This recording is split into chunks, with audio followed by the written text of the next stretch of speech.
Two exciting. graveyard decks going head to head. Which will become the victor? We have the match right here.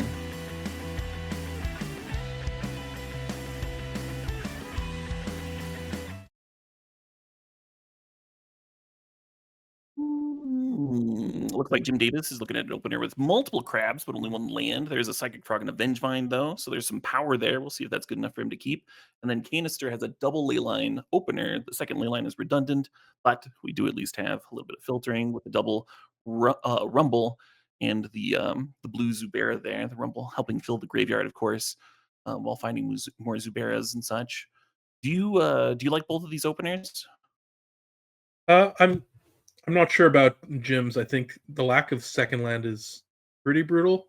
Um, I think maybe on the draw you can consider keeping it for the ability to go crab into crab land stitchers, and you get to fill up your yard quite a bit, and hopefully also hit a Vengevine in those cards. But on the play, it seems too risky, and looks like Jim agrees. Canister's hand, yeah, the second ley line, you kind of always hate to see that. And again, I'm not really sure what's trying to be accomplished here. I figure that if you're playing Canister's deck, you want to have one of these return spells, but uh, get to go digging here with these rumbles. I've got to say that Malevolent Rumble's a card that I really underrated the first time looking through Modern Horizons 3. Oh, yeah, it's a very easy card to underrate. Any card that, like, gives you mana back, you kinda just have to, like, rearrange in your brain, and you're like, "Oh, this only costs 1 mana," right? Yeah, well, and just the fact that it's also saving up mana for a future turn, and that it digs pretty deep and fills your graveyard. It kind of just it's so good. It's just good at a bunch of different things. And traditionally, cards like that have been sort of mediocre. But I think the fact that it gives you this 0/1, mana dork, basically for a future turn is pretty valuable. A little crippling chill action hitting the graveyard already, as well as a Vengevine in the graveyard. It's not bad. Pretty nice, and Jim gets to keep this second land off of that to go crabbing. Going crabbing, love it. What is it? Is Maine the state that people go crabbing in? Is that the Yeah, with when you get with Old Bay seasoning, I guess, or something. Yeah, this seems Uh, quite good, right? We got the mills, we, like, are already recurring a Vengevine on turn 2, assuming Jim wants to do that. yeah, I think here, like, obviously with the Secret Keeper, you usually wanna get to mill as well as cast the creature side, but putting a Vengevine into play here looks 2 like 2 Vengevine. Vengevines even, so 2 Vengevines into play. 2 flying Vengevines? Yeah, that's something off my own heart. and this flare is also looking great. Look seems like Canister is, taking 8 a turn here, and is at 16 life.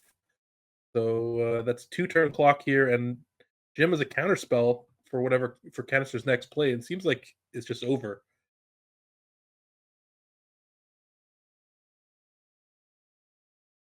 That is hard to argue with, so I will not. I mean, turn 3 kill with counter spell backup is pretty strong. Pretty Even if good. we were allowing Nadu in the format, I don't know if Nadu would beat this draw. So,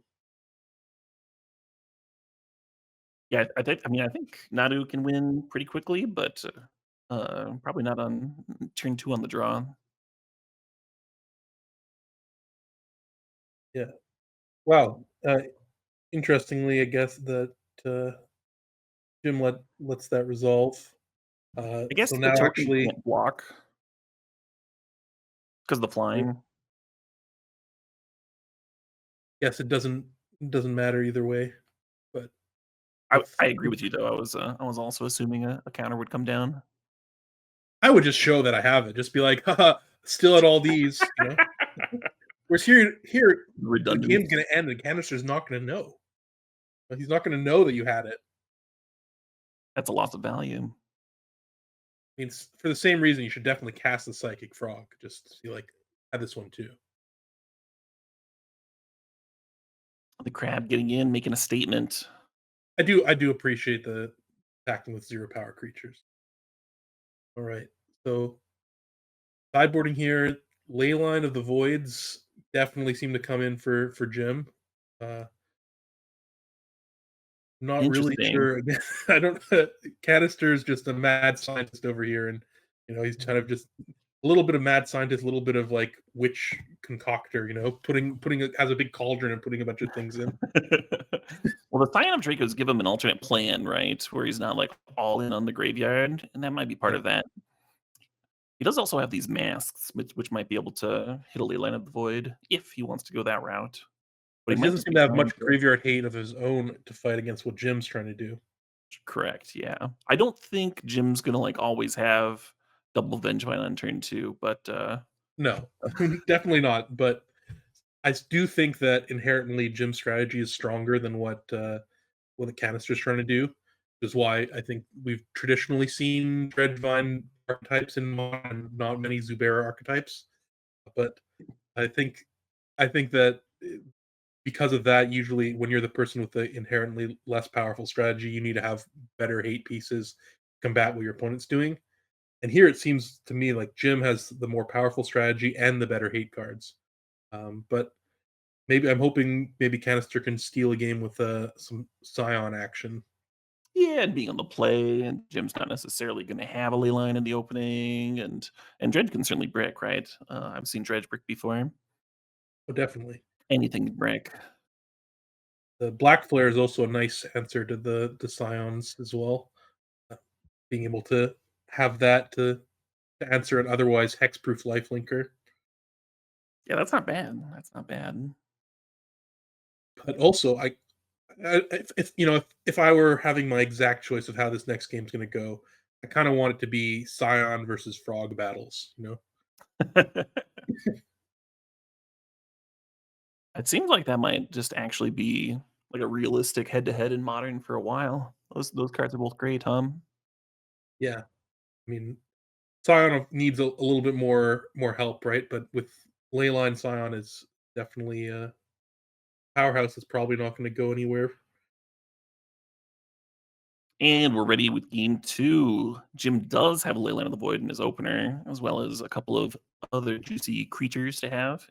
Cards that you wanna see, Hedron Crab, Psychic Frog, great opener cards, and I have no idea whether Canister's opener is good or not, just not even the slightest. Yeah, I mean, I can agree. Jim's opener seems great. Has Leyline, has Crab plus a bunch of lands plus Frog, kind of almost the dream. And yeah, Canister's opener. Uh, yeah, I guess we got Zubera into Flare. We get to see the first Flare of this tournament cast. Correct, though when Canister sacrifices the Zubera to the Flare, um, you won't even get the death trigger because it's whenever the Zubera dies, and apparently, like, cards like Leyline of the Void and Rest in Peace, because they exile it, the creature never goes to the graveyard, and then you don't get your death triggers unless that creature is a token, because tokens are not cards, and they wouldn't go to the graveyard anyway, so those will give you a death trigger, but that's not the case That's a here, of fun course. rules interaction. Right, Seems yeah. like though that Canister's drawn his Scion and boom, look how easy it is. 2 mana flyer and we might actually see the battle of the crab versus the Scion. That does seem much better than playing a 2 mana 1/2.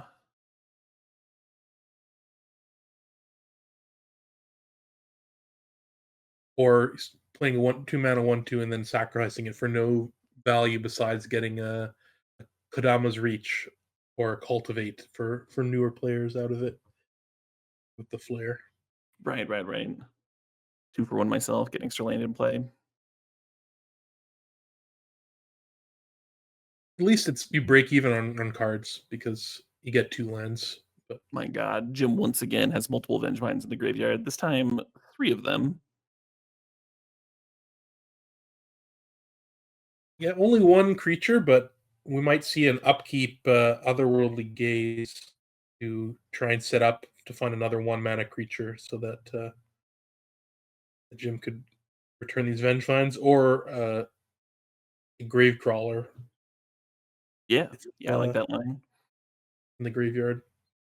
And even if you whiff on the side of Jim, it seems like you could spend another turn, right? Like if the gaze only finds you 2 mana creatures, which seems unlikely. It seems like you have a little bit of time to get rolling before Canister is going to pop off here. Yeah, and I mean, it's still looking pretty good for Jim here, but I'm not going to count Canister out yet, especially all these extra lands. You know, maybe his Rumbles can find an extra line.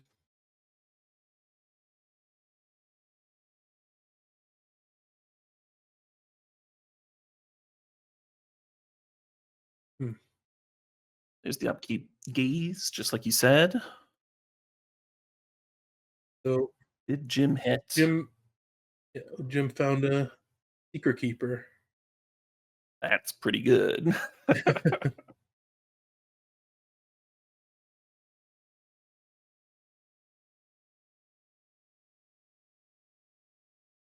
Mill 6 more, maybe another Vengevine.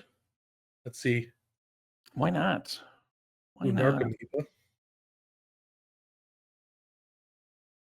Little value 1/1. It's kind of cute that Narcomoeba is still just a very heavily played card in Magic after all these years. Yeah, it's I mean, it just turns out putting stuff into your graveyard easier than people expected, and we do get to see all 4 Vengevines. Beautiful Vengevine stack. Look at these. Look at these hasty elementals.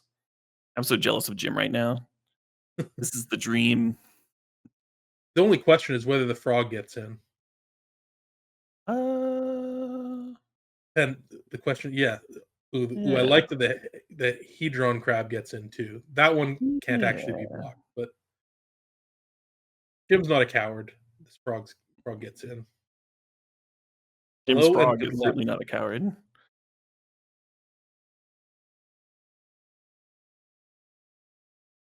Right. A redundant rally of the ancestors. A desperation rumble. Well, yeah. What do we find? Because can't really think of a card that I've seen on Canister's list that gets him out of this. Ooh, yes, that's a way to prevent Jim from killing you. Yeah, yeah, Canister did indeed find lethal by getting the Scalding Tarn to crack, giving Jim Davis the win.